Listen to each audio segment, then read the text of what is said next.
കുട്ടി ലീവിനൊക്കെ നാട്ടിൽ വന്ന് തിരിച്ച് ജോലി സ്ഥലത്തേക്കും പഠിക്കാനൊക്കെ പോകുമ്പോൾ നമ്മുടെ മനസ്സിന് തോന്നുന്ന ഒരു വിങ്ങലുണ്ടല്ലോ, ഓ അതെന്തൊരു വേദനാജനകമാണല്ലേ. മലയാള സാഹിത്യം അങ്ങോട്ട് തുളുമ്പി മറയട്ടെ.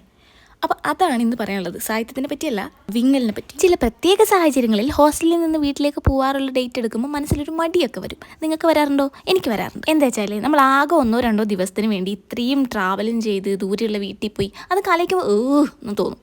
പക്ഷേ വീട്ടിലങ്ങോട്ട് കാലെടുത്ത് വെച്ചാണ്ടല്ലോ, ജോലിയൊക്കെ അങ്ങ് റിസൈൻ ചെയ്ത് വീട്ടിൽ തന്നെ എങ്ങനെ ഇരുന്നാലോ തോന്നും. പക്ഷേ എൻ്റെ വരും വരകളെ കുറിച്ച് ആലോചിക്കുമ്പോൾ തന്നെ ആ ആഗ്രഹം അങ്ങ് അടങ്ങിക്കോളും. ജീവിക്കണമെങ്കിൽ പൈസ വേണം, പൈസ വേണമെങ്കിൽ പണിക്ക് പോകണം. അത്ര ലക്ഷറി ആയിട്ടൊന്നും അല്ലെങ്കിലും അത്യാവശ്യം ചെറിയ രീതിയിൽ കഞ്ഞിയും കറിയും വെച്ച് പോകാനാണെങ്കിൽ തന്നെ നല്ല പൈസ വേണം. ജോലിക്കൊക്കെ പോയി തുടങ്ങിയതിന് ശേഷമാണ് ഇങ്ങനെയുള്ള നഗ്ന സത്യങ്ങളെ പറ്റി മനസ്സിലായി. പിന്നെ നമ്മൾ വീട് വിട്ട് മാറി നിൽക്കുമ്പോൾ ബോണസായിട്ട് കിട്ടുന്ന കുറേ തിരിച്ചറിവുകളുണ്ട്.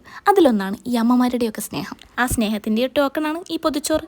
വേണ്ടാന്ന് പറഞ്ഞാലും കെട്ടിപ്പൊഞ്ഞു തന്നുവിടും. ചില കാര്യങ്ങൾ നമുക്ക് തിരിച്ചറിവ് വരണമെങ്കിൽ നമ്മൾ വീട്ടിൽ നിന്ന് മാറി നിൽക്കണം, പഠിക്കാനോ ജോലിക്ക് പോകാനോ ഒക്കെ എന്നാണ് എൻ്റെ ഒരു ഇത്.